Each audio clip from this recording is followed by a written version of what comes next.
할렐루야. 오늘 성경 말씀 이사야 22장 말씀 보겠습니다. 이사야 22장 말씀 보겠습니다. 환상의 골짜기에 관한 경고라. 내가 지붕에 올라가면 어찌함인고, 쏘라나며 떠들던 성, 즐거워하던 고울이여, 너의 죽임을 당한 자들은 칼에 죽은 것도 아니요 전쟁에 사망한 것도 아니라 너의 관원들도 다 함께 도망하였다가 화를 버리고 결박을 당하였고, 너의 멀리 도망한 자들도 발견되어 다 함께 결박을 당하였도다. 그러므로 내가 말하노니 돌이켜 나를 보지 말지어다. 나는 슬피 통곡하겠노라. 내 딸 백성이 패망하였으므로 말미암아 나를 위로하려고 힘쓰지 말지니라.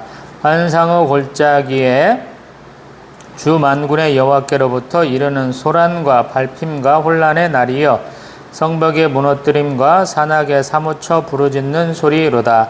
엘람 사람은 화살통을 메었고 병거 탄자와 마병이 함께하였고 기르 사람은 방패를 드러냈으니 병거는 내 아름다운 골짜기에 가득하였고 마병은 성문에 정렬되었도다. 그가 유다에게 덮였던 것을 벗김에 근 아래야 내가 숲을 공간의 병기를 바라보았고, 너희가 다윗성에 무너진 것이 많은 것도 보며 너희가 아랫못에 물도 모으며 또 예루살렘의 가옥을 개수하며 그 가옥을 헐어 성벽을 견고하게도 하며 너희가 또 옛 못에 물을 위하여 두 성벽 사이에 저수지를 만들었느니라. 그러나 너희가 이를 행하신 이를 앙망하지 아니하였고 이 일을 옛적부터 경영하신 이를 공경하지 아니하였느니라. 그날에 주 만군의 여호와께서 명령하사 통곡하며 애곡하며 머리털을 뜯으며 굵은 배를 띠라 하셨거늘, 너희가 기뻐하며 즐거워하여 소를 죽이고 양을 잡아 고기를 먹고 포도주를 마시면서 내일 죽으리니 먹고 마시자 하는도다. 만군의 여호와께서 친히 내 귀에 들려 이르시되 진실로 이 죄악은 너희가 죽기까지 용서하지 못하리라 하셨느니라. 주 만군의 여호와의 말씀이니라. 주 만군의 여호와께서 이르시되 너는 가서 그 국고를 맡고 왕궁 맡은 자 셈나를 보고 이르기를, 내가 여기와 무슨 관계가 있느냐? 여기에 누가 있기에 여기서 너를 위하여 묘시를 받느냐? 높은 곳에 자기를 위하여 묘시를 받고 반석에 자기를 위하여 초소를 쪼아내었도다. 나 여호와가 너를 단단히 결박하고 장사같이 세게 던지되 반드시 너를 모질게 감싸서 공같이 광막한 곳에 던질 것이라. 주인의 집에 수치를 끼치는 너여, 내가 그곳에서 죽겠고 내 영광의 수레도 거기에 있으리라. 내가 너를 내 관직에서 쫓아내며 내 주위에서 낮추리니, 그날에 내가 hil기야의 아들 내 종 엘리야김을 불러 내 옷을 그에게 입히며 내 띠를 그에게 띄워 힘있게 하고 내 정권을 그의 손에 맡기리니, 그가 예루살렘 주민과 유다의 집의 아버지가 될 것이며 내가 또 다윗의 집의 열쇠를 그의 어깨에 두리니, 그가 열면 닫을 자가 없겠고 닫으면 열 자가 없으리라. 못이 단단한 곳에 박힘같이 그를 견고하게 하리니, 그가 그의 아버지 집의 영광의 보좌가 될 것이요 그의 아버지 집의 모든 영광이 그 위에 걸리리니, 그 후손과 족속되는 각 작은 그릇 곧 종지로부터 모든 항아리까지니라. 만군의 여호와께서 이르시되 그날에는 단단한 곳에 박혔던 못이 사그리니 그 못이 부러져 떨어짐으로 그 위에 걸린 물건이 부서지리라 하셨다 하라. 나 여호와의 말이니라. 아멘. 할렐루야. 시편 23편에서 이사야 13장에서 23장까지가 열방에 대한 심판의 선포죠. 그리고 이사야 20장에서 우리 이사야 선지자가 3년 동안 벗은 몸과 벗은 발로 다녀서 애굽과 구스가 이렇게 망할 것이다 라는 그런 예표, 징조가 되었었고요. 그 다음에 21장의 해변 광야, 바벨론에 대한 멸망을 얘기를 했고, 또 두마, 에돔이라는 곳, 그 다음에 드단, 아라비아의 멸망에 대해서 좀 얘기를 했었죠. 그러고 나서 지금 22장이에요. 근데 앞에 첫 줄에 뭐라고 썼냐면 환상의 골짜기에 관한 경고다 그래요. 환상의 골짜기 아마도 예루살렘에 있는 흰놈의 골짜기. 흰놈의 골짜기는 우상 숭배하던 곳이죠. 자녀도 태우기도 하고 각종 우상의 제단을 쌓았던 곳. 예수님도 공생기간 동안에 보면 우리 앞으로 사람들이 많이 다니는 동쪽 편으로 못 다니고 이렇게 서편으로 다니는 흰놈의 골짜기 쪽으로 오다 보면은 발에 뭐가 많이 묻는데 그것들을 제대로 좀 씻어줘야 되는데 씻을 수 없는 상황이 됐었고, 그 다음에 세족식 같은 경우가 그런 것을 좀 우리가 유치해서 좀 볼 수 있는 상황. 사람들이 맨날 밥 먹기 전에 여기 팔꿈치까지 씻어야 되고 뭐 발도 씻어야 되고 이러한 정결 예식들을 하거든요. 근데 왜 하냐면 먼지가 묻기도 하지만 포장된 도로가 별로 없어서 이기도 하겠지만 종교적으로 불결하다는 지역을 다니면 당연스럽게 해야 된다라는 것이거든요. 아마도 그런 의미에서 환상의 골짜기는 흰놈의 골짜기를 말하는 것 같다라는 거 그렇게 얘기하고요.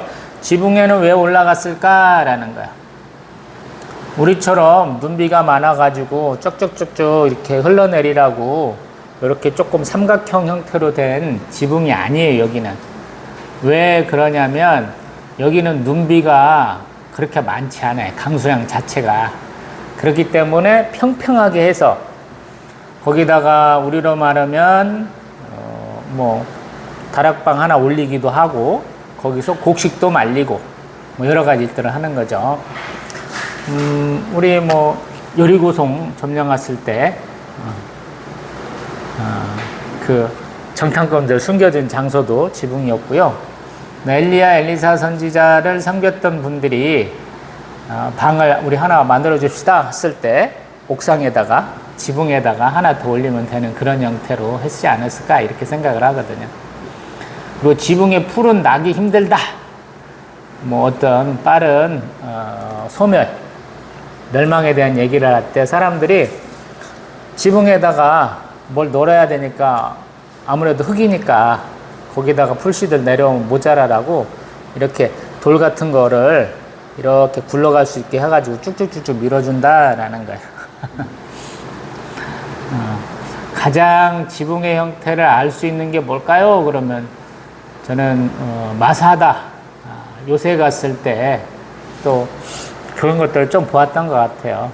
헤롯궁이 있었던 데가 마사다 요새인데 혹시 성지순례 가시면 그 지붕을 어떻게 만들었는가 한번 이렇게 보세요. 이해가 굉장히 빨리 되실 거예요. 아니면 사진을 찾아보시면 돼. 마사다 요새 헤롯궁 이 사진들이 있어요. 근데 조금 훼손된 듯한 모습으로 있어요.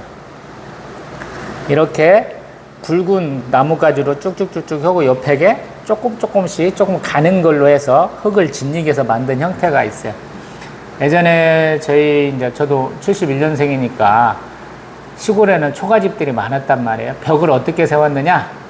대나무 같은 거 얼기설기 이렇게 섞여가지고 거기다가 지푸라기를 좀 넣고 우리 황토흙을 막 짓이겨 갖고 발랐단 말이에요. 그것을 벽을 밟는 것을 지붕 형태로 이해하면 조금 좋아요. 그 지붕에서는 사람들이 놀기도 하고 우리 바세바 같은 여자는 거기서 목욕도 해가지고 왕도 유혹하기도 하고 별의별 짓 다 하는 거죠. 그러니까 유럽 사람들이 지금은 에어컨들을 많이 산다고 그러는데 예전 같으면 에어컨이 없었어요. 왜 그러냐면 거기가 고온 다습한 우리 여름철 기후가 아니에요. 고온 건조예요.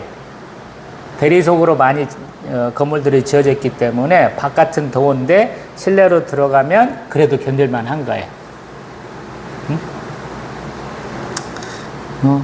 그래서 이 사람들이 지붕의 역할이 좀 우리가 생각하는 거는 조금 많이 다르다. 이런 얘기를 좀 해보고 싶고요. 그 지붕 안에서 사람들이 먹고 마시고 놀고 또 성벽에 만약에 붙어 있다. 그러면 이게 사람들이 어떤 초소 역할도 해요. 뭔 말이냐면 우리 이제 느헤미야, 에스라, 에스더서를 보면 성벽도 건축하고 성전도 건축하는 장면들이 조금씩 나오죠. 근데 자기 집과 마주한 벽을 중수했다 이런 표현이 나와요.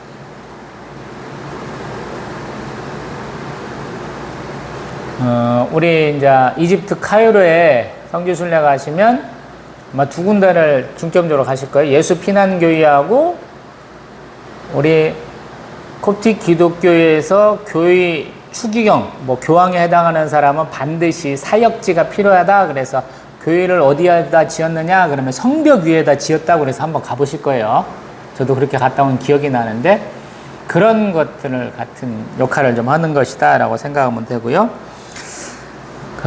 그러니까 우리 선지자 같은 사람들은 어디서 자기가 하나님께 기도할까? 그러면 지붕 위에 올라가서도 할 수 있는 거야.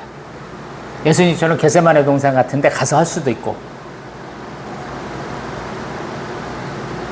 우리 열왕기 역대를 보면 산당을 없앴어, 못 없앴어 이렇게 얘기하거든요.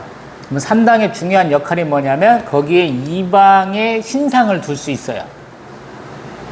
산당은 굉장히 산 꼭대기에도 지어주고 그것이 타작마당 역할을 해요. 곡식들 이렇게 이삭들을 베어갖고 오면 이삭들을 좀 밑에다 깔고 그 다음에 나무판에다가 돌을 이렇게 박아가지고 그거를 짐승들이 끌게 해요. 나무판만 있으면 무게가 안 나오니까 그 나무판 위에 돌을 또 이렇게 무거운 걸 놔요. 그래서 짐승들을 이렇게 빙글빙글 돌리면 그것이 이삭이 잘려나가면서 나달만 이렇게 떨어지게 되겠죠.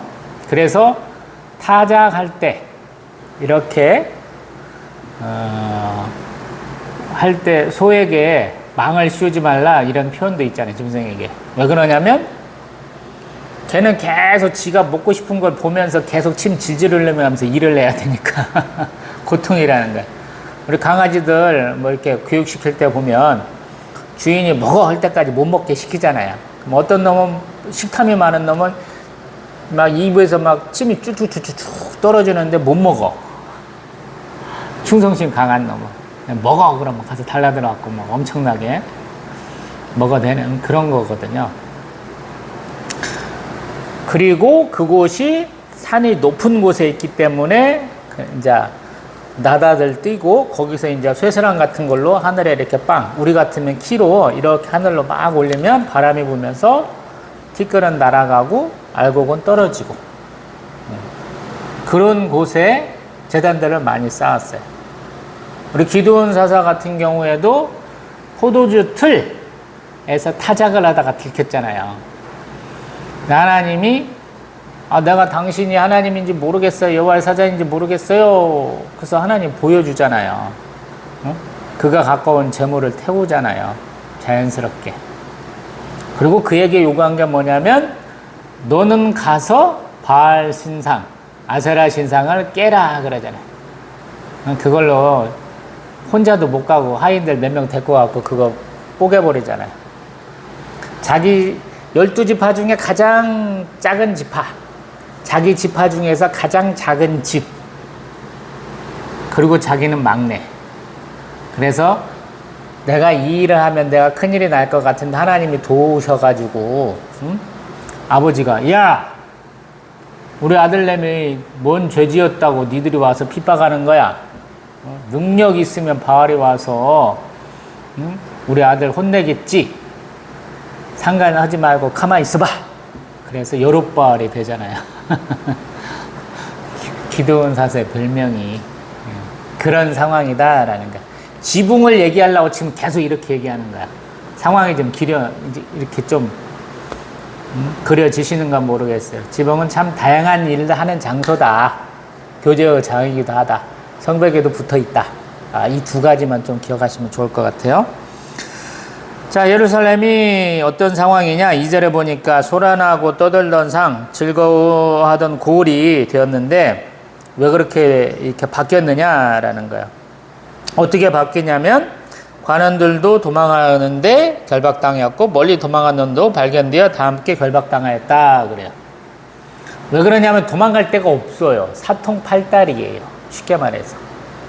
여리고에서부터 올라오는 길이 있고 또 족장의 길이라고 그래서 우리 에브라임 산지 또 유다 산지를 통해서 쭉 내려가요.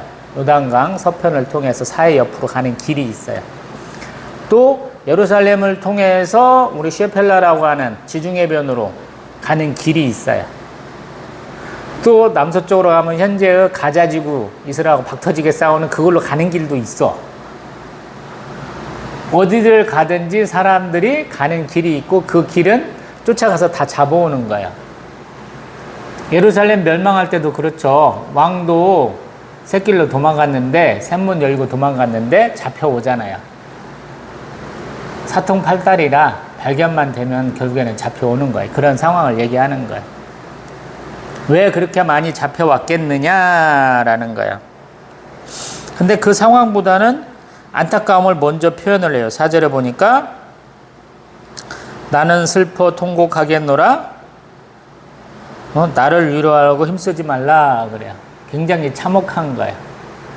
왜 이런 일이 벌어졌는가는 좀 이따 나와요.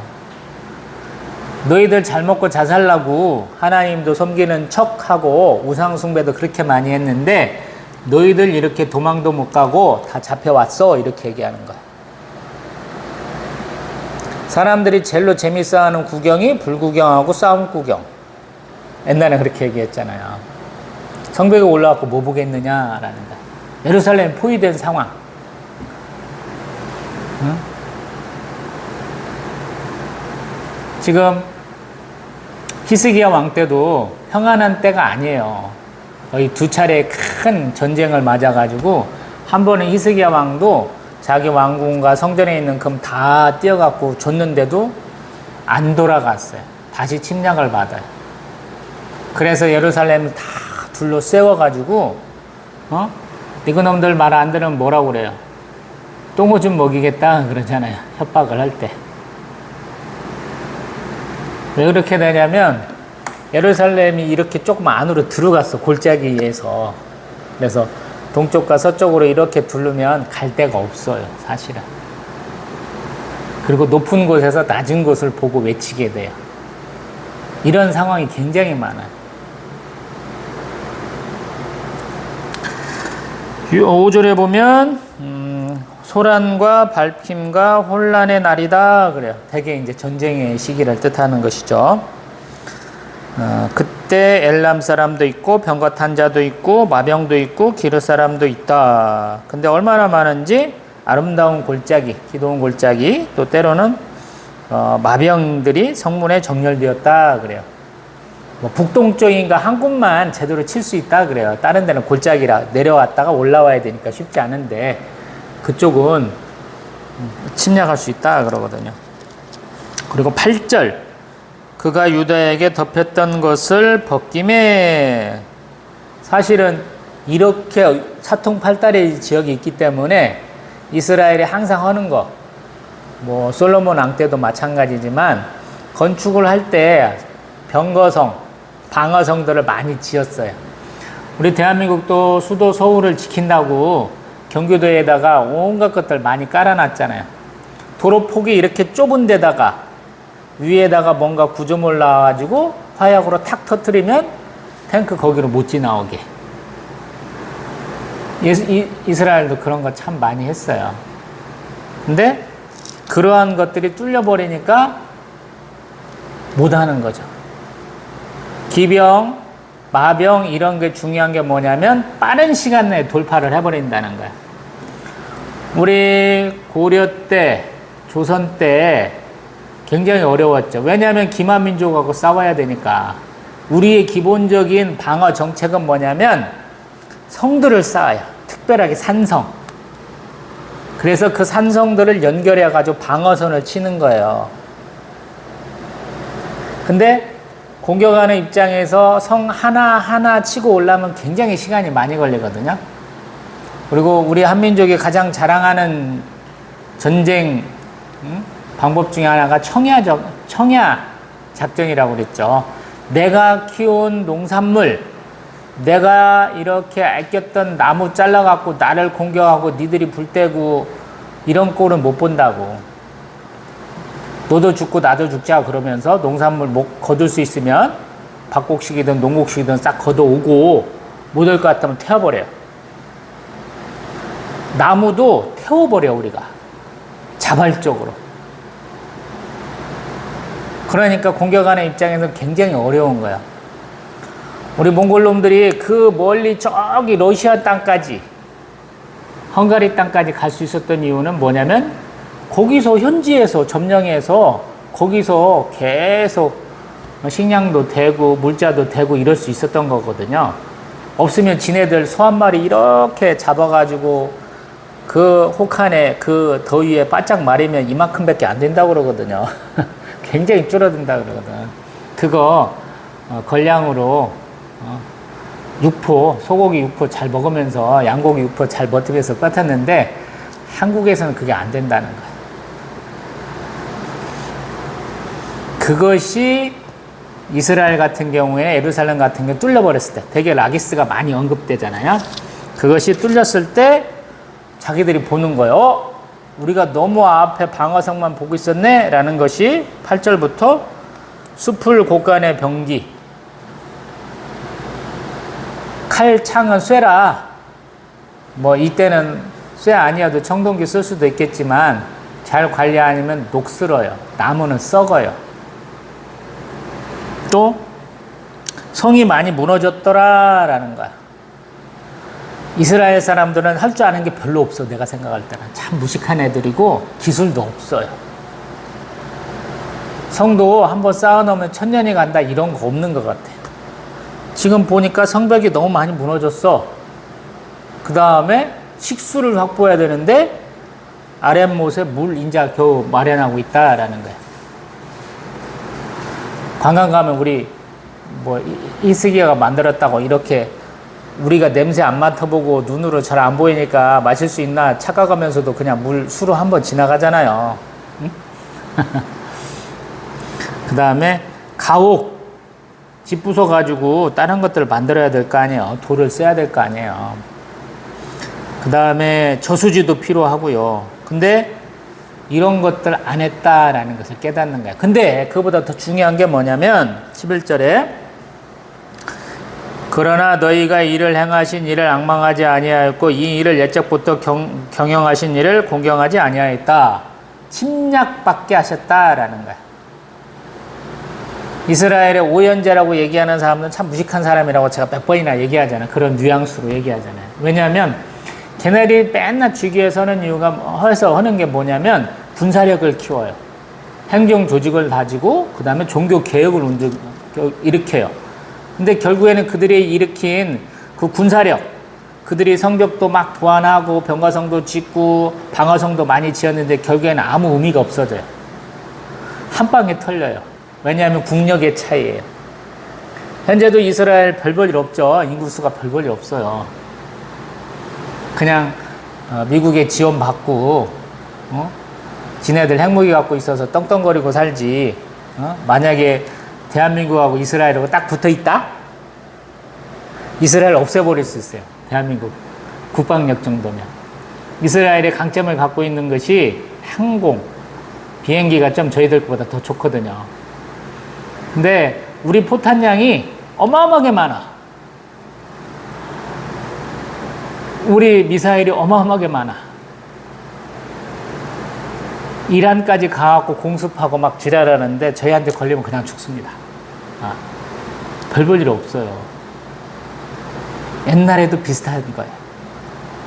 대제국들, 이집트하고 메소포타미아 지역에서 아수르, 아시리아하고 바벨론이 쳐들어오잖아요. 그럼 답이 없는 거예요. 군대의 그 역량 차이. 싸우면서 왔기 때문에 그 사람들은 배타량이고 이스라엘은 이렇게 대규모 전투에서 이겨본 적이 별로 없는 나라예요. 그래서 항상 전투력을 키우기보다는 하나님을 경외하고 하나님께 순종하고 충성하는 것이 더 중요한데 왕들이 그런 걸 잘 못해요. 우리 많은 사람들이 여호사밧 왕 굉장히 좋은 걸로 얘기하잖아요. 훌륭한 왕으로. 근데 아합하고 해가지고 한때 110만 명 정도의 군대를 모았다가 그 군대 싹 갈아갖고 없애버리잖아요. 사해 건너오는 놈들도 가서 못 잡잖아요. 레위인 성가대 앞서갖고 주의 인자하심이 영원하다 찬송하고 나갔더니 하나님 뭐냐 자종자리에 일어나서 지들끼리 막 싸워 죽여갖고 가서 며칠 동안 가갖고 막 전리품만 주워오게 하시잖아요. 그런 상황이다라는 거예요. 12절 그날 성경의 대부분 구약에서 그날이면 심판의 날이에요. 전쟁의 날이에요. 그것도 이스라엘에게 고통이 되는 우리가 전리품 많이 얻을 수 있어 그런 날이 아니고요. 우리가 다 죽게 됐어 그 날이라는 거예요. 여호와께서는 그런 날 뭐라고 하시냐면 명령하셔서 통곡하고 애곡하고 머리털 뜯고 굵은 배를 띠라. 하나님 앞에 겸손한 모습 보이고 하나님 앞에 회개 자복해라 이런 뜻이거든요. 근데 사람들은 뭐냐? 13절 그 사람들이 기뻐하고 즐거워하면서 뭐라고 하냐면 야 이제 세상 끝이다. 소 잡고 양 잡아서 고기 뜯으면서 포도주 실컷 먹자. 야 내일 죽는데 오늘이라도 우리 마시자 즐기자 이랬다는 거야. 한심한 놈들이죠. 근데 한국이 또 이래. 요즘도 그래요. 어디서 갑자기 소행성이 막 떨어져갖고 지구 멸망에 앞두고 있을 때 우리는 뭐 할까? 영화에서 보면은 굉장히 이상한 일들 많잖아요. 갑자기 바이러스가 창궐해갖고 다 죽게 생겼어. 어떻게 할 거냐? 핵무기, 지구상에 있는 핵무기를 가진 나라들끼리 핵전쟁이 났어요. 우리 다 죽게 생겼다. 어떻게 할 거냐? 하나는. 14절 하나님이 그렇게 반성하지 않는 사람들 때문에 뭐라고 하시느냐면 우리 이사야 선지자의 귀에 친히 들려서 뭐라고 하시냐면 진실로 진짜로 이 죄악은 너희가 죽기까지 용서하지 않을 거야 라고 말한다. 무시무시한 말씀입니다. 대한민국은 전쟁을 경험하지 못했잖아요. 많은 분들이 6.25 전쟁 겪고 끝이야. 극히 일부분의 사람들이 월남전 파병 가가지고 전쟁과 전투에 좀 참여하신 분들이 남아있고 대부분은 다 몰라요. 근데 그 참혹한 심판의 날에도 회개하지 않는다라는 거예요. 이 부분 요한계시록에도 있어요. 인 대접 나팔재앙 통해서 하나님이 계속 경고하시고 재앙을 주고 고통을 줄 때 안 믿는 놈들은 더 부득불 이를 갈면서 하나님께 대항하는 모습을 보이잖아요. 여기도 똑같은 모습이다라는 거예요. 그러고 나서 15절 이하의 국고 맡은 자, 왕국 맡은 자 셈나에 대한 얘기를 해요. 정확하게 어떤 사람이라고 특정은 못하는 것 같아요. 사실은 역사상 이런 사람이 있었나부터 이 사람일 것 같다라고 추정하는 것도 있긴 한가 봐요. 근데 이 사람이 하는 행태를 16절에서 얘기하고 있어요. 어떤 행실을 했기 때문에 하나님이 경고하시고 혼내시려고 그러냐? 그것은 묘실을 팠다라는 거야. 자기 죽을 자리, 무덤을 팠다라는 거야. 그것도 자기를 위해서 높은 곳에 묘를 팠고 반석에 자기 위해서 초소를 쪼아내었다 그래요. 아니 자기 묘 죽기 전에 판 것이 뭐가 잘못이에요? 한국 사람도 그렇게 많이 하는데 가묘를 미리 만들잖아요. 응? 저희 어머님도 아프셔가지고 아버지가 어머니가 치매를 굉장히 20몇 년간 앓았기 때문에 미리 이제 집 근처에다가 밭인데 약간 우리 김제로 말하면 산 나무가 있으면 산이야 김제는. 근데 김제는 맘먹으면 제가 평평화 시킬 수 있다고 그랬죠. 해발 뭐 100m도 안 되고 몇십 미터에 불과한 밭. 그 다음에 아버지 형제들이 새롭게 정말로 거기는 산이에요. 모악산 밑에 있어가지고 산에다가 맞이한 그러한 곳이 있었죠. 근데 여기서 묘를 판 시점이 중요한 것 같아요. 나라가 어려워. 나라의 어떤 대소사를 결정하는 위치에 있는 사람인 것 같은데 책임감이 없이 나라가 어떻게 되든 말든 자기의 권력을 이용해서 자기에게 합당하지 않은 장소에 자기 무덤을 팠다라는 거예요. 우리 이런 거 많이 보잖아요. 지금 윤석열 대통령 계엄 선포했다가 헌법재판소 판결로 물러나고 이재명 대통령 막 이렇게 대통령 취임해가지고 한 지금 석 달쯤 넘어가는 건 상황이에요, 지금.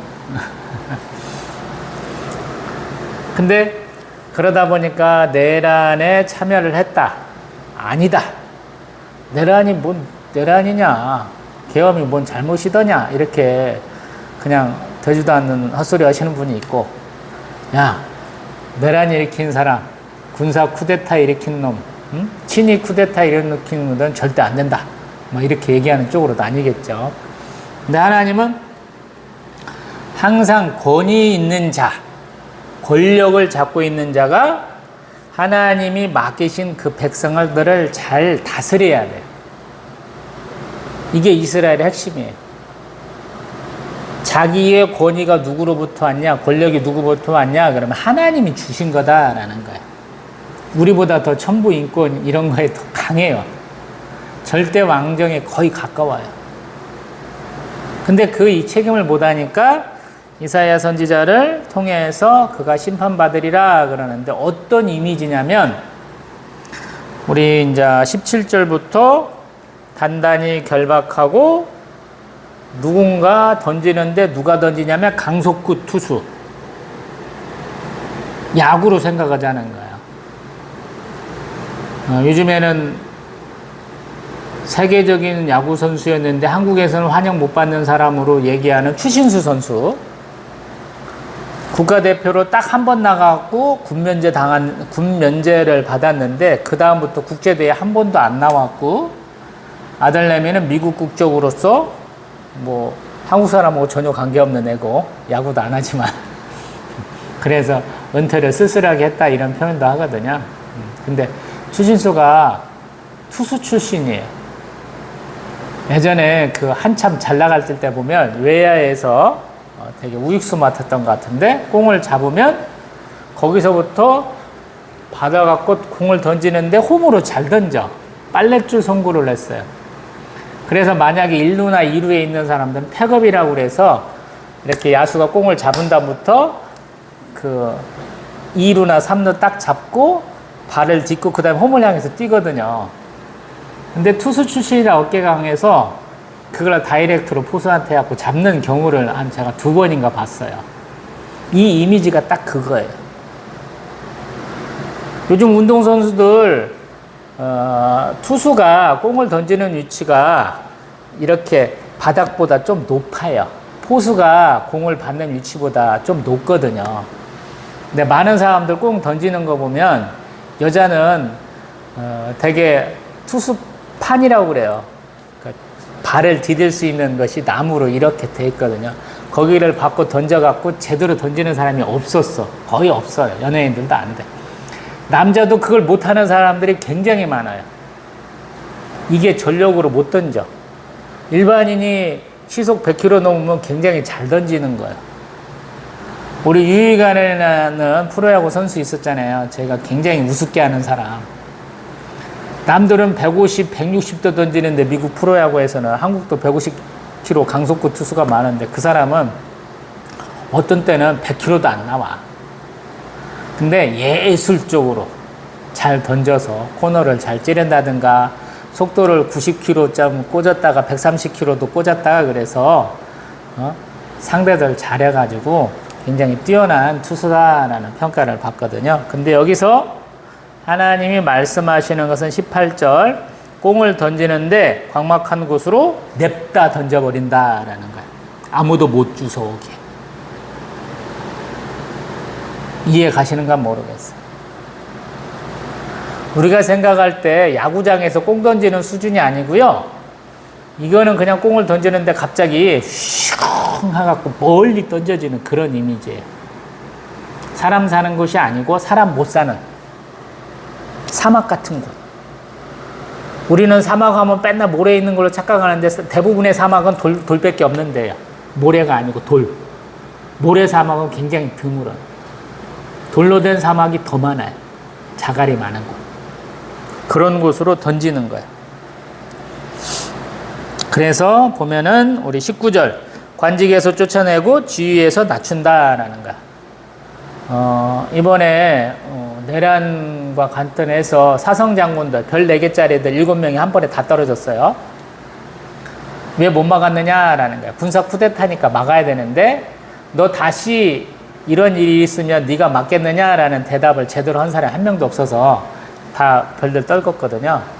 김영삼 대통령이 예전에 이런 걸 했어요. 하나의 멤버들 장성들 별단 장군들을 한 번에 쫙 떨은 적이 있거든요. 그 다음부터는 그 다음으로 좀 시원한 결정인 것 같아요. 여기도 마찬가지예요. 가장 불명예스러운 게 뭐냐면 장군을 별단 사람 하나, 둘, 셋, 4개짜리들을 이등병 강등시키라 이런 얘기들을 사람들이 격앙돼서 많이 하거든요. 장군에서 만약에 강등돼서 다른 뭐 이렇게 지위로 이렇게 하게 되면 자기 은퇴나 뭐 이런 것들이 굉장히 어려워지는 거죠. 장군으로 이렇게 군생활 마치게 되면 죽을 때도 일반 사병들은 요만한 데 한다면 그 사람들은 이렇게 표지석까지 세우게 해주거든.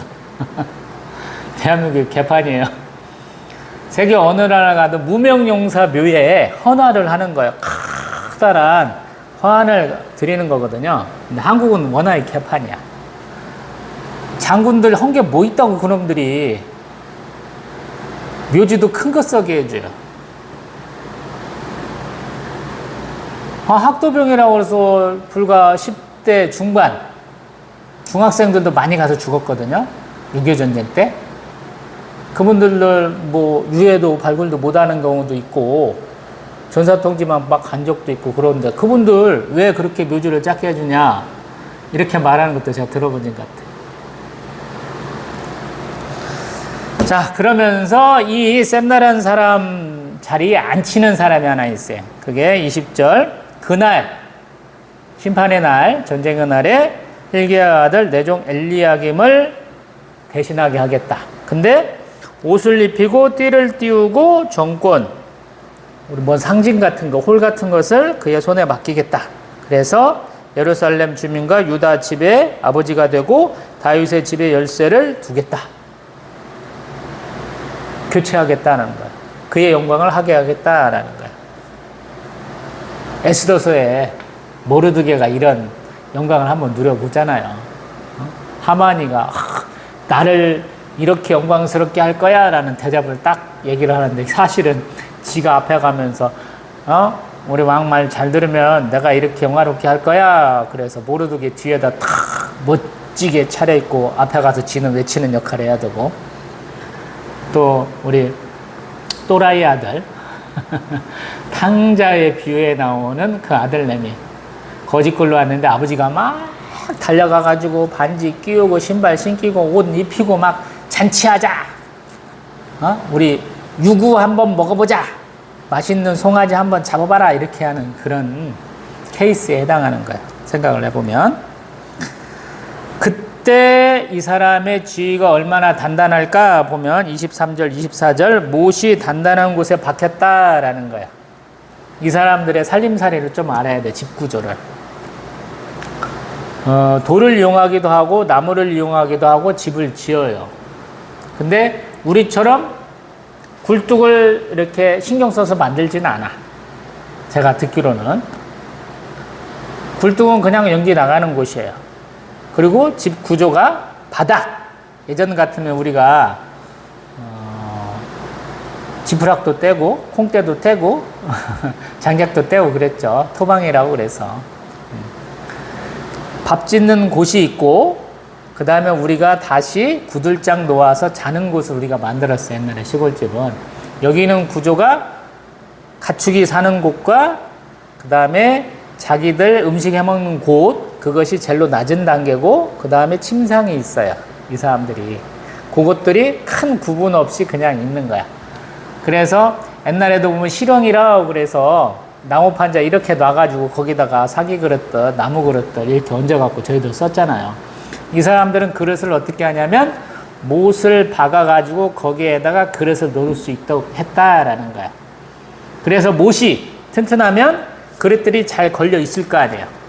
여기도 보면 종지로부터 항아리까지.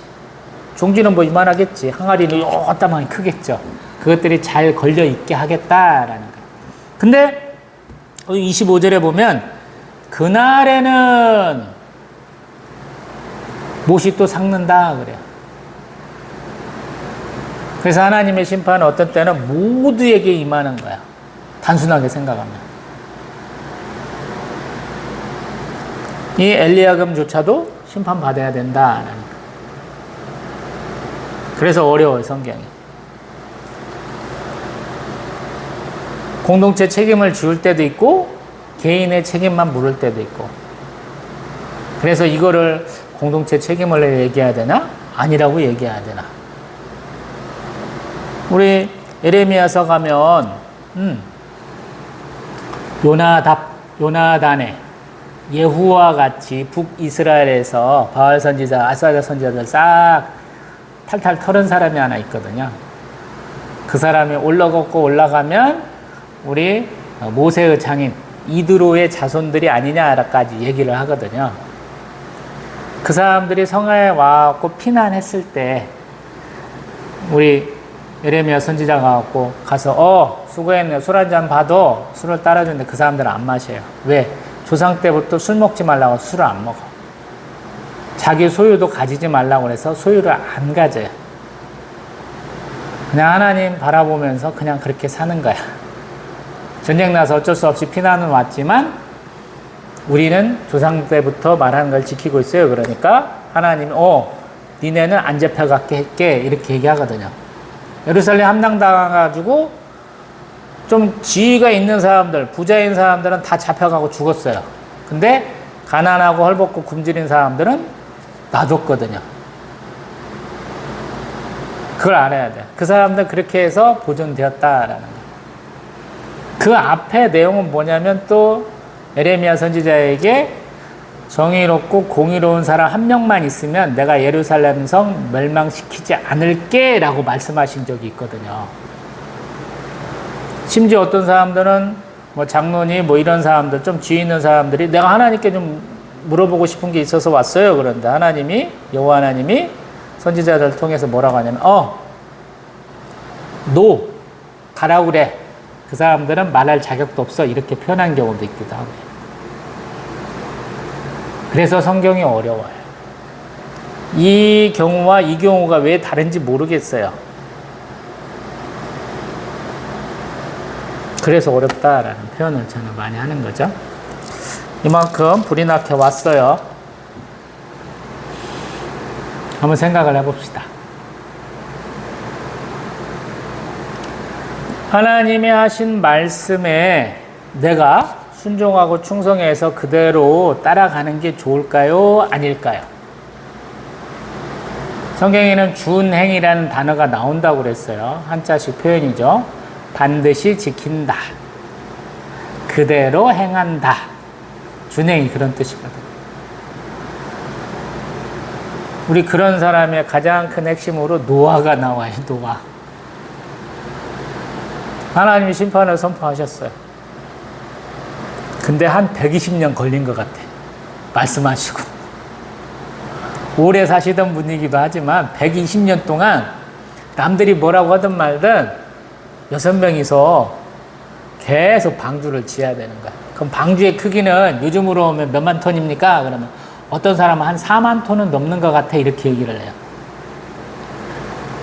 굉장히 힘 좋은 양반들이에요. 그 나무들이. 4만 톤 배를 만든대요, 여러분. 4만 톤짜리 배 타보신 분이 있으면 나와보라고요. 우리 미국의 그 원자력 항공모함이 약 10몇만 톤짜리라고 그런 것 같아요.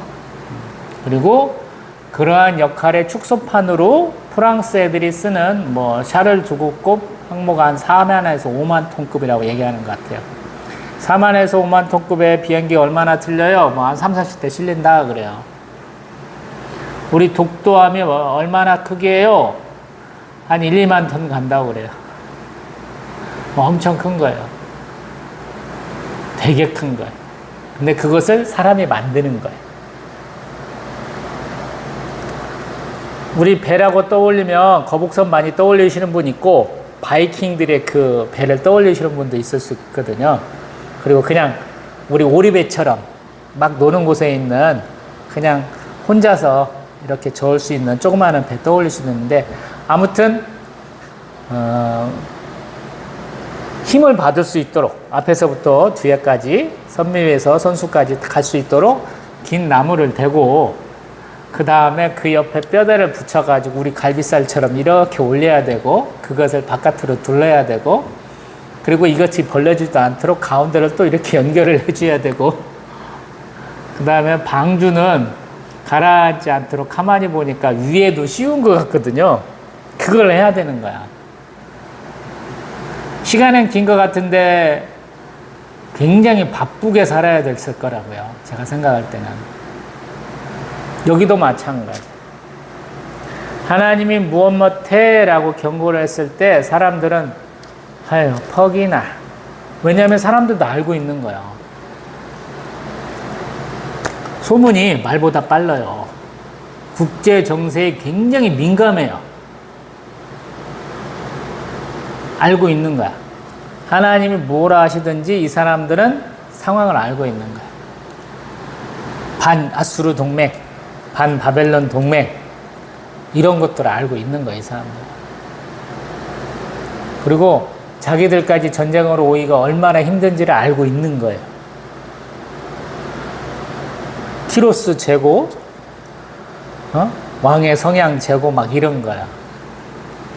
이게 잘 안 믿어. 잘 안 하는 거예요. 그리고 자기들의 군사력을 믿어요. 이스라엘 사람들 제가 굉장히 가짜르게 표현을 하는데 맨손 갖고 로마 군인하고 싸운 사람들이에요. 생각을 해봐요, 여러분. 로마 군단이 굉장한 사람들이에요.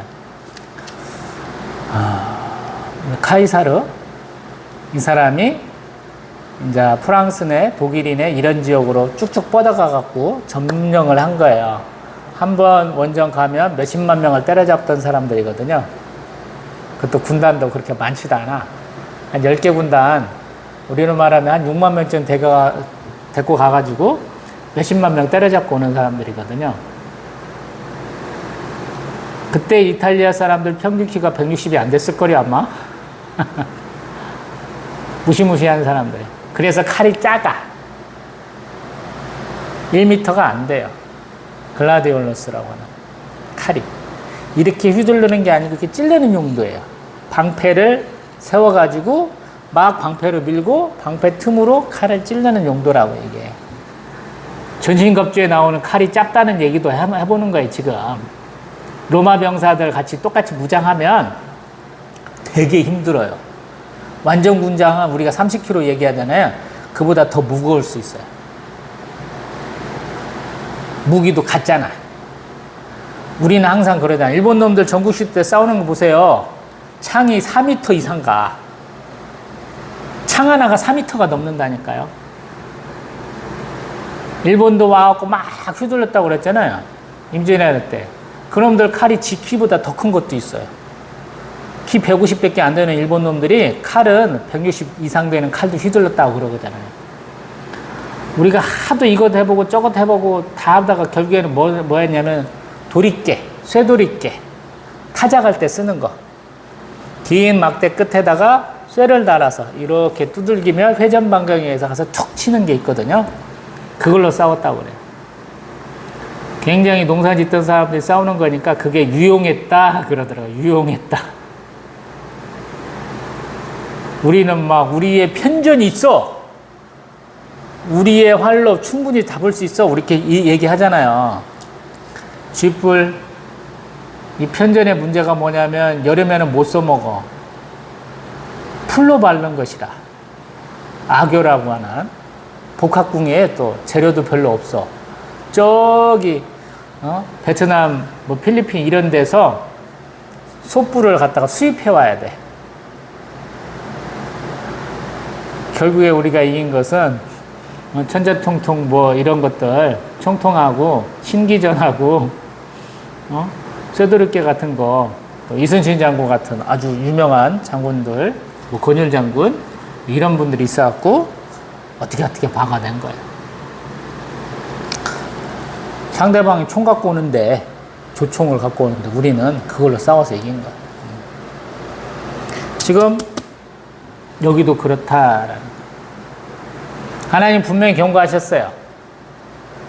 너희들이 안 싸워도 돼 라고 말씀하신 거예요. 이렇게 경고하시는 이유가 뭐냐면 하나님 뜻대로 살면 내가 너희들 구원해 줄게, 이렇게 되는 거거든요.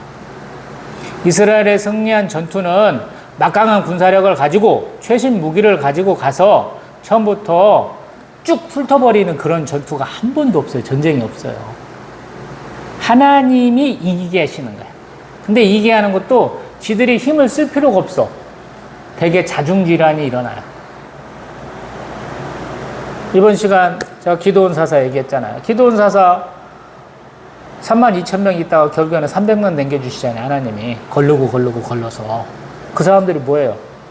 항아리하고 나팔하고 횃불을 항아리 속에 잠궈갖고 가갖고 몰래 밤에 여호와의 칼이다, 기도원의 칼이다고 막 소리 지르면서 나팔 부르니까 지들끼리 막 자중질환 일어갖고 도망가고 그렇잖아요. 정작 싸움에서 중요한 역할은 여태껏 너희들이 퍽이나 이기겠다 하고 뒷짐지고 있던 에브라임 놈들이 와가지고 도와줘서 요단강 못 건너게 탁 막아갖고 큰 승리 거두잖아요. 똑같아요. 우리도 그렇다라는 거예요. 눈을 들어 하늘 보라, 어지러운 세상 중에 너희는 가만히 있어, 내가 하나님됨을 볼지어다, 이런 표현을 해요. 하늘에 하나님이 계시고 나를 만드신 하나님이 계시거든요. 내 손 굳이 들일 필요가 없어요. 하나님 해주시거든요. 그걸 요구하시는 거예요. 절대적인 믿음. 내가 하라는 대로 하라라는 얘기를 지금 하고 있다라는 생각이 들어서 지금 드리는 말씀이에요. 저 개인적으로는 개척 10년 차 마지막 금요 예배입니다, 오늘. 하나님이 어떤 말씀으로, 제가 이제 토요일 새벽 예배 잘 안 드리고 주일날 새벽 예배 안 드리니까 마지막 예배예요. 개척 10년을 마감하는 예배 가운데 하나님이 어떤 은혜의 말씀으로 주실까 저는 잘 몰랐어요.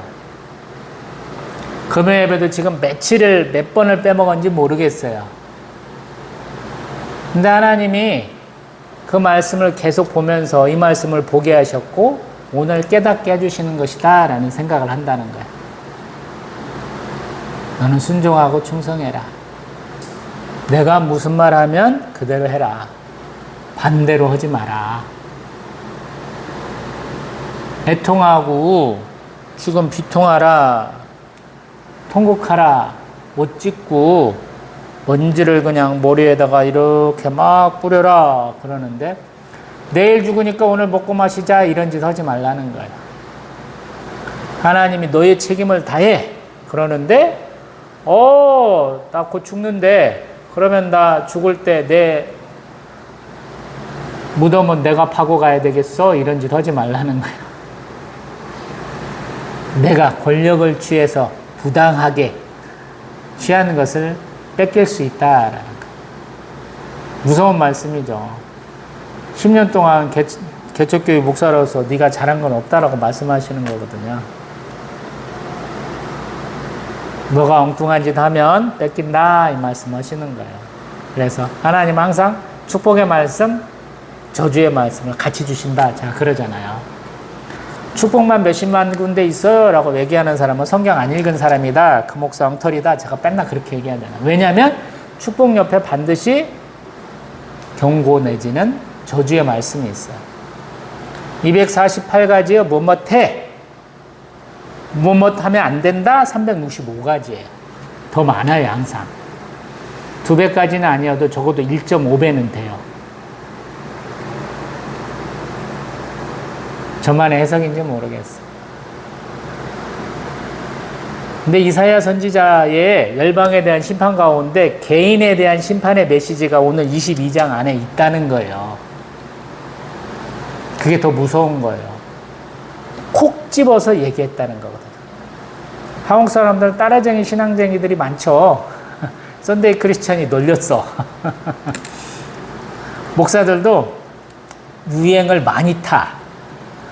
우리 장경도 목사님 따라가가지고 유명한 우리 선교사님들, 유명한 목사님들 따라가가지고 좀 유머러스 해야 된다고 착각하는 분들이 많아요. 메시지를 메시지답게 못 전해요. 제가 봤을 때는. 예화를 2개, 3개씩 넣으려고 맨날 예화를 모아야 되네. 우리 신대원, 설교 수업 가운데 몇 번에 들었는지 모르겠어요. 예화 필요 없어요. 제가 생각할 때는. 성경에 놀리고 놀렸어요. 굳이 안 넣어도 돼요. 이러한 상황과 관계된 거, 우리나라 풍습이 뭐고 우리나라에서 어떤 의미를 지고 있는가만 얘기하면 되는 거예요. 제가 여러분들 얘기하면서 마사다 요새 얘기했지, 저희 시골집 얘기했지, 마당 얘기했지, 투수 얘기했지. 왜 했겠어요? 이런 이미지를 그려보시라고 얘기하는 거예요. 알고 있는 분한테는 필요가 없는 얘기죠. 근데 모르고 있는 분들한테 얘기를 해줘야 되잖아요. 야구에 대해서 전혀 모르는 사람들이 어마어마하게 많잖아요. 이스라엘 환경 가운데 어떤 일이 있는지 모르는 사람이 많잖아요. 예루살렘 성 벽을 구경도 못 하신 분 많잖아요. 통곡의 벽 가보시면 아무것도 없어요, 여러분. 그냥 벽이야. 그 앞에서 하시림이라는 거 시커먼 옷님들은 돈 받아가면서 기도하고 있거든요. 그 벽 사이에 식물이 자라요, 여러분.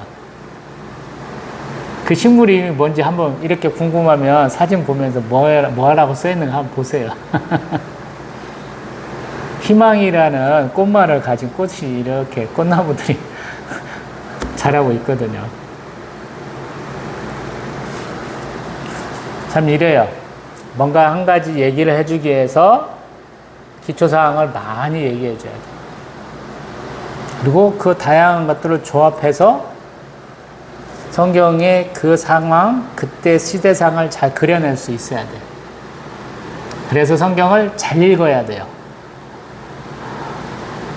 열심히 읽어야 되고 지식을 취하는 게 아니고 조립해 나가야 돼요. 저기 앉아갖고 지금 졸려갖고 막 졸고 있는 온갖 막 몸부림을 치고 있는 저희 아들이 레고 조립을 제법 좋아했잖아요. 근데 처음에는 돈만 들여갖고 몇십만 원, 몇백만 원어치 이렇게 사가지고 저를 괴롭혀요. 지가 하다가 보면 못하니까. 제가 한 3시간씩 해야 돼. 부품이 없네. 이 설계도가 있잖아. 그대로 안 만들어 또. 지가 따로따로 샀어. 소방차도, 사다리차, 살수차, 뭐 이런 여러 가지 차에 있는데 그걸 다 같이 넣어야 된대. 소방 헬리콥터까지 한 건물 안에 넣어야 된대. 제가 부쉈잖아요. 그걸 다 조립해갖고 다른 형태를 만들어야 돼. 왜냐하면 오토바이까지 있더라고. 오토바이도 있고 조그마한 우리 사륜 자동차도 있고 그걸 다 내야 되냐. 조립해야 되잖아. 절대 안 사준다 그랬는데 아빠들이 레고 조립에 입문하는 경우가 되게 그렇다고 하잖아요. 아들들이 시작해서 지 취미생활이 된다고. 저희 아들내미 지금 제가 기억하기에 한 2년 동안에 하나도 안 만졌어.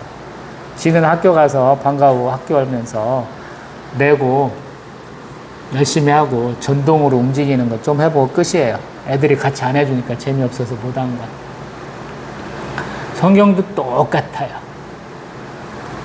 말씀을 읽고 묵상하고 기도하다 보면 하나님이 나를 이끌어내셔. 나에게 어떤 상황을 통해서 메시지를 주셔요.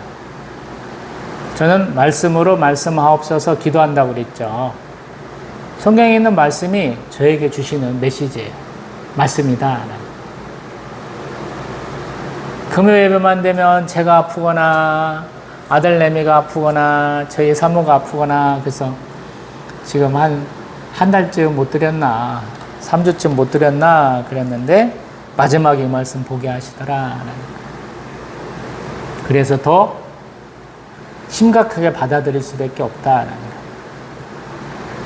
순종하자. 충성하자. 여러분도 마찬가지예요. 저희는 11시 대예배 주일날 항상 그렇게 구호 준비! 이약! 구호 시작! 할렐루야! 하나님께 순종하고 충성합시다! 아멘! 이러고 해요.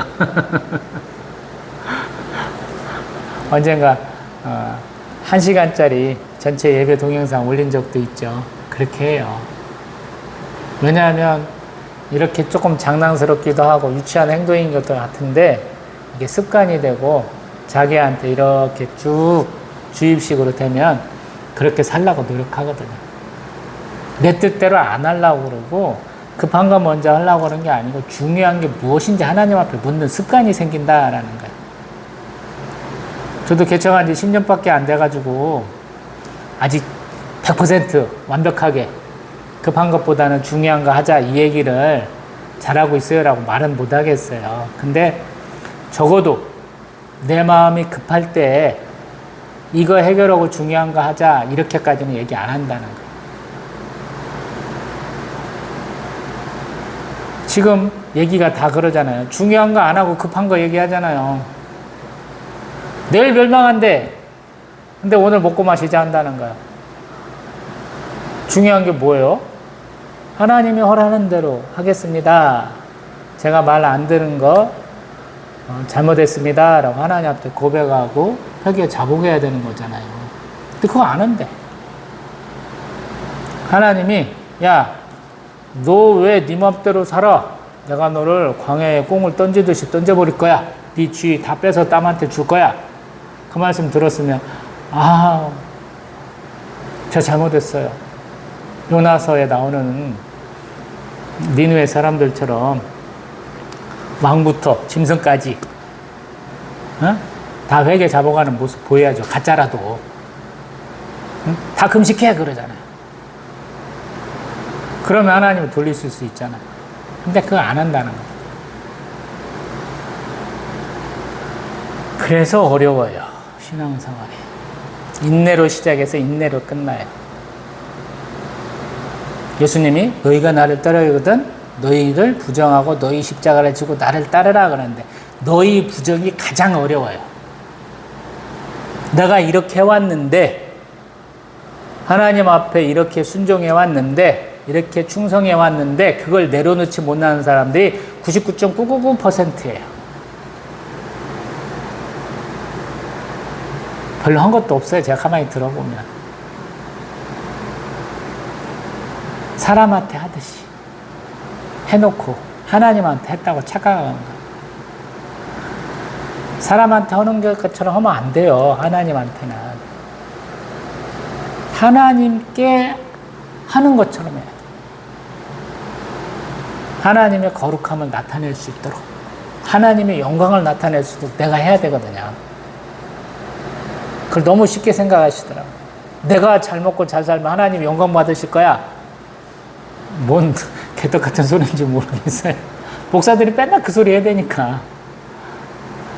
교회가 맨날 부흥해갖고 예배당도 크게 짓고 그것을 성전이라고 과대 포장을 해서 얘기를 하고 우리가 선교사를 몇 명을 보냈고 내가 후임 목사를 선교가 보내갖고 뭔 일을 해갖고 세우겠다. 맨날 이런 개소리 하시잖아요. 동영상도 막 돈 주면서 막 CBS, CTS에서 막 내보내시는 분들 많잖아요. 다 그거 광고빨이에요. 우리 지상파든 유튜브에든 나오는 전국의 맛집이랑 똑같은 거야. 아무 의미도 없는 거예요. 말하는 것도 보세요. 어디서 베껴온 티가 너무 리얼하게 나시잖아. 제가 예전에 말씀드렸던 담임 목사님은 전라북도의 유명한 목사님이셨고 부흥사로 유명하신 분이었거든요. 목회가 망해서 나중에는 창피도 많이 당하셨습니다만은 그분은 돈 안 내고 당신은 돈 안 내도 되니까 설교 동영상 좀 보내주시오 이렇게 인정받은 분이잖아요.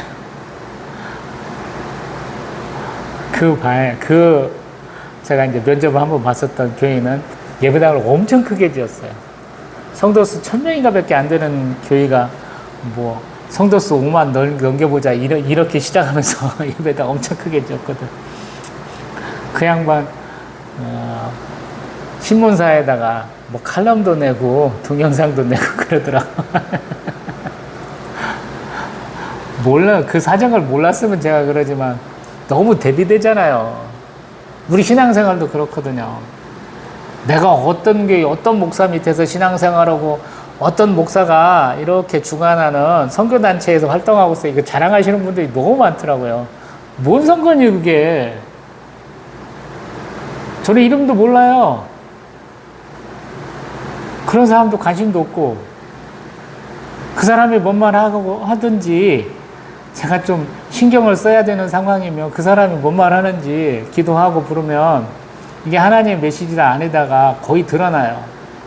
제가 영들 분별함 놓고 기도 많이 하잖아요. 왜? 제가 창피하니까. 하나님 앞에 회개 제복하라 그러잖아요. 저는 제 죄가 너무 많더라고요. 죄도 정리해서 얘기해야 될 거 아니에요. 잘못했어요. 그럼 뭔 죄냐고 하나님 물으실 거 아니에요. 이걸 잘못했어요. 얘기해야 될 거 아니야. 근데 그거 하나로 내 죄가 끝나지는 않잖아요. 빠져놓법 하나 무지개석처럼 제 죄가 많잖아요. 그럼 뭘 기준으로 그 죄를 자복하겠느냐? 그래서 저는 10계명으로 죄를 자복한 사람이고 아직도 부족하다고 생각하는 사람. 전 다 걸리더라고.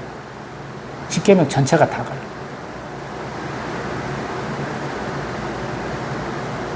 제가 옳다고 하는 말씀 아닌 거 아시죠? 저는 이렇게 신앙생활 하고 있습니다 라고 보여주는 거예요. 각자 자신의 위치, 자기가 살아온 삶의 정황에 따라서 달라지거든요. 근데 저 같은 놈도 하나님의 은혜를 받습니다.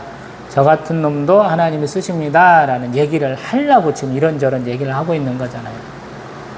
오늘은 마침 제가 은혜 많이 받았잖아요.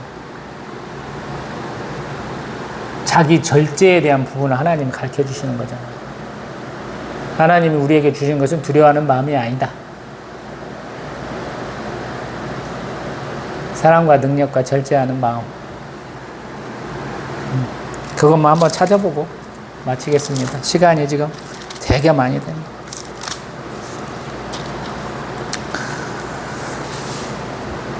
디모데후서 1장 7절. 디모데후서 1장 7절.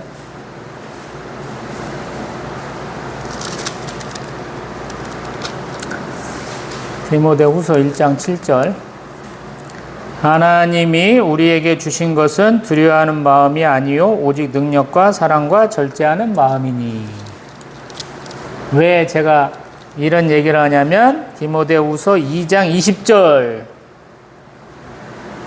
2장 20절 보면 큰 집에는 금그릇과 은그릇뿐 아니라 나무그릇과 질그릇도 있어 귀하게 쓰는 것도 있고 천하게 쓰는 것도 있나니. 이어서 21절. 그러므로 누구든지 이런 것에서 자기를 깨끗하게 하면 귀히 쓰는 그릇이 되어 거룩하고 주인의 쓰심에 합당하며 모든 선한 일에 준비함이 되리라. 아멘. 그릇 나왔잖아. 이게 제 연상이야. 이치 안 맞는 것 같으면서도 말씀을 암송할 때 비슷한 상황이 뭐 있나라고 보는 거예요. 성경은 교과서, 참고서, 문제집이 다 들어있다 라고 제가 말하잖아요. 구약의 내용이 신약에서 반복되고 신약에 있는 내용의 단초가 구약에 있어요. 그래서 그것들을 이렇게 같이 연결해 보는 거예요. 뭐 이치 안 맞을 수도 있고요. 전혀 엉뚱할 수도 있어요. 근데 제가 하나님이 성경을 읽게 하실 때 창세기 시작, 계시록 끝 이렇게 읽는 스타일이 아니잖아요, 제가. 구약 3군데, 신약 3군데 정도 이렇게 보게 하실 때도 있다라고 제가 예전 동영상에서 말씀드렸죠. 근데 그렇게 읽다 보면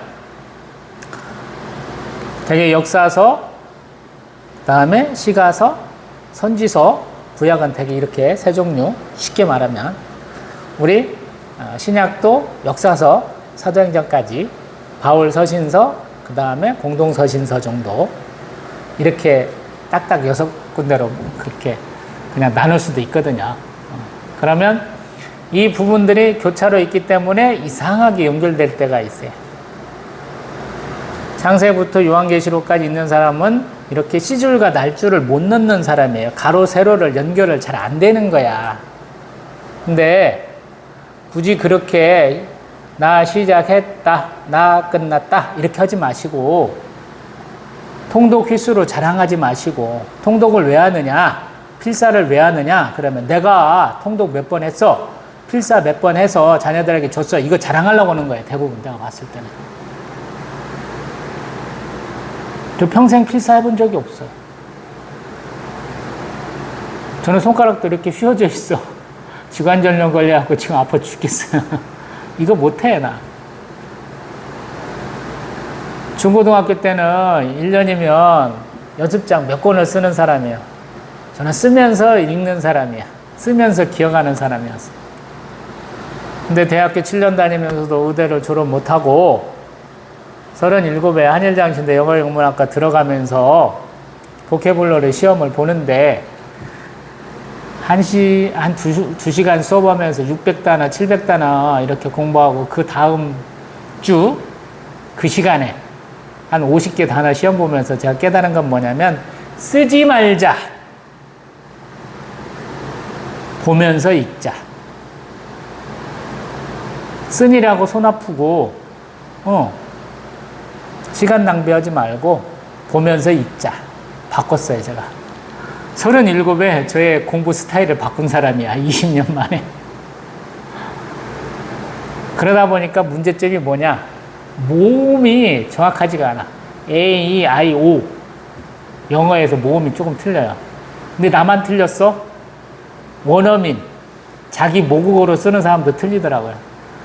저 담당 교수님도 자꾸 그 말씀 하시길래 아, 원어민도 틀리더만. 왜냐하면 교수님이 그 일주일에 하나씩 정도나 2개 정도 신문 이렇게 기사를 갖고 와서 얘기를 해요. 그거 빨리 못 읽는 사람은 다 읽지도 못하겠지만 저는 빨리 읽을 수 있잖아. 1, 2분 안에 그거 다 읽어봐요. 단어 틀렸는지 모르는지 틀렸는지 맞았는지를 얘기해 줄 수 있어. 제가 그러면서 굉장히 꼼꼼하잖아요. 제가 그래서 교수님한테 원어민도 틀리는데 모국어로 쓰는 사람도 틀리는데 그냥 맞게 해주세요. 언젠가 한번 그랬더니 그 다음부터 맞게 해주셨어. 여러분, 항상 제가 이렇게 쓸모없는 얘기하면서 1시간씩 넘기잖아요. 지금도 1시간 13분째 떠들고 있어요. 제가 이런 건 딱 한 가지 이유 때문에 그래요. 동영상만 찍으면 신나. 말씀을 얘기하니까 신나. 하나님의 일을 얘기하니까 신나. 하나님이 내 사정을 알고 계셔서 이 말씀 주셨다고 하니까 신나는 거예요. 이게 성경 보는 제 이유예요. 성경을 보는 이유예요. 꽃장 사온다고 길거리에다가 꽃 쫙 깔아놓고 저희 사모님이 주신 요만한 성경 제 운전석에 앉아갖고 보던 사람 있잖아요, 제가. 1톤 포터에다가 쫙 싣고 가서 내가 오늘 장사해야지 하는 곳에다가 딱 꽃 내려놓고 물 한번 쫙 주고 저는 성경 보던 사람이잖아. 누가 와서 말 걸면 예, 다 구경하시고 나중에 살 것만 물어보세요. 안 나가. 비 오는 날은 더 좋아해. 오늘 하루 종일 성경 볼 수 있네. 이러던 사람이라 그래요. 성경 보니까 너무 재밌더라고요. 나에게 주시는 말씀이다 라는 생각을 하니까 재밌었더라 라는 거예요. 그 첫 번의 경험이 저를 이렇게 개척교회 목사 10년짜리로 만들어준 거예요.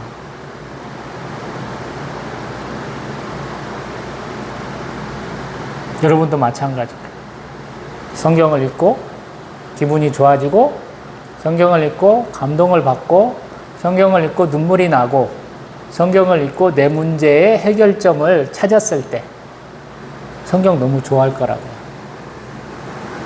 21세기 한국교회에 가장 필요한 거, 성경 읽고 묵상하자. 저는 그렇게 생각해요. 아무도 묵상하지 않아. 대형교회 목사들도 묵상 안 해. 어디 가서 좋은 자료 있나 파갖고 와. 목사들 설교 준비 어떻게 합니까? 구글링해. 어디서 좋은 얘기 한 거 없냐고. 안타까워서 하는 말씀이에요. 그냥 말씀으로써 은혜 받아요, 여러분. 아마 저보다 더 말씀에 정통하신 분은 더 은혜가 될 거예요. 물론 이제 니들이 나만큼 소설책 많이 읽었어? 하는 걸로 제가 항상 그 사람들 낮춰 잡고 있는데, 어떤 분은 저보다 탁 들으면 이분은 정말 성경 많이 읽고 묵상했구나 라가 느껴지는 분이 있어요. 그래서 그분들 앞에는 제가 까불 안 치려고 그래요. 깝치지 못해요. 까방권이 없어, 그분들한테는. 근데 그분들은 극히 드물어요. 한 목사 100명 세워놓으면 0.1명 정도 있어요. 100명 세워놓으면 0.1명. 10,000명 중에 1명. 어떤 분 힘 길게 하면 1000명 중에 1명 정도. 인기가 뭔지도 모르겠고, 교회 부흥이 뭔지도 모르겠고, 나는 그냥 이 교회 개척하고 목회해 준 것이 너무 감사하다, 이렇게 하시는 분들이 있거든요. 나는 냈다, 말씀만 파겠다, 말씀 읽고 묵상하고 기도만 하겠다, 이런 분들이 계셔요. 그런 분 많아져야 되거든요. 그래서 기도 좀 해주세요, 여러분. 나에게 설교하는 목사, 내 교회 담임 목사가 정말로 말씀 사모하고 묵상하고 그 말씀대로 살라고 노력하시는 분이었으면 좋겠다고 기도 좀 해주시라는 거예요.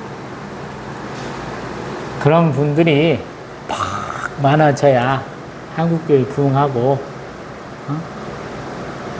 우리 대한민국도 아마 더 잘 살게 될 거예요. 수많은 사람들이 피땀 흘려가지고 노력해서 대한민국이 선진국 됐다고 얘기하는데 맞다고 생각해요. 근데 우리 기독교인들 기도한 것도 안 빠졌다고 저는 생각하거든요. 주위에서 누가 쿡쿡 밀어주는 사람이 있어야 우리도 쭉쭉 나갈 거 아니에요. 하나님 그렇게 해주셨잖아요. 가난하고 헐벗고 굶주리고 어디 믿을 군데 하나도 없는 사람들, 시골에서 아무것도 없어갖고 맨몸에 맨 땅에 헤딩밖에 할 수 없어서 도시로 올라왔던 도시 빈민들이 가장 잘 믿었던 것이 하나님이시잖아요. 교회가 그들을 많이 불러들이고 품고, 그래서 교회가 성장하고 발전했잖아요. 이제 그런 토대 위에서 우리가 성숙해야 되잖아요. 말씀밖에 없어요.